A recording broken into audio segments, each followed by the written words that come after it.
రైతులు తీవ్ర అవస్థలు పడుతున్నా పట్టించుకునే స్థితిలో కూటమి ప్రభుత్వం లేదన్నారు ఏపీ మాజీ సీఎం వైసీపీ అధినేత వైఎస్ జగన్. పొదిలి పొగాకు పోర్టును దర్శించిన అనంతరం ఆయన హాట్ కామెంట్స్ చేశారు. రైతులు ఆత్మహత్యలు చేసుకున్న పరిస్థితి ఏర్పడిందన్నారు.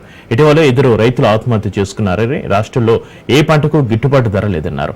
మద్దతు ధర కంటే తక్కువకు అమ్ముకోవాల్సిన పరిస్థితి ఏర్పడింది అన్నారు. గతేడాది రైతు భరోసా ఎగ్గొట్టారన్నారు. మోడీ ఇచ్చారు, చంద్రబాబు ఎగ్గొట్టారని జగన్ విమర్శించారు.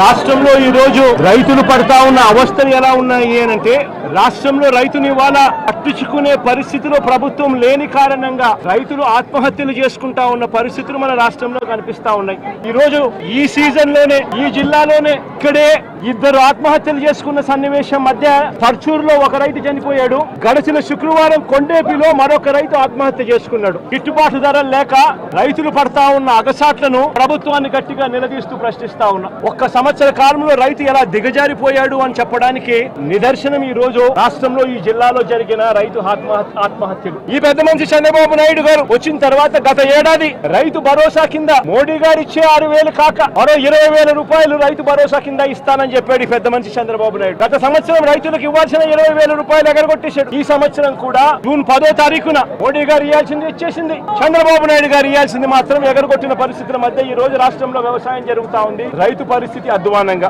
సమయానికే సీజన్ ముగిసేలోగానే ఇన్పుట్ సబ్సిడీ ఇచ్చే సాంప్రదాయాన్ని గత ప్రభుత్వం అంటే గతంలో వైఎస్ఆర్సీపీ ప్రభుత్వ హయాంలో ఉండేది. ఏ సీజన్ ముగిసేలోగా ఆ సీజన్ లో జరిగిన నష్టాన్ని ఆ సీజన్ ముగిసేలోగానే మరుసటి సీజన్ వచ్చేలోగానే రైతన్నకు ఇన్పుట్ సబ్సిడీ కింద సహాయం అందేది. ఈ రోజు ఆ ప్రక్రియను గాలికి వదిలేసిన పరిస్థితుల మధ్య ఈ రోజు వ్యవసాయం జరుగుతా ఉంది.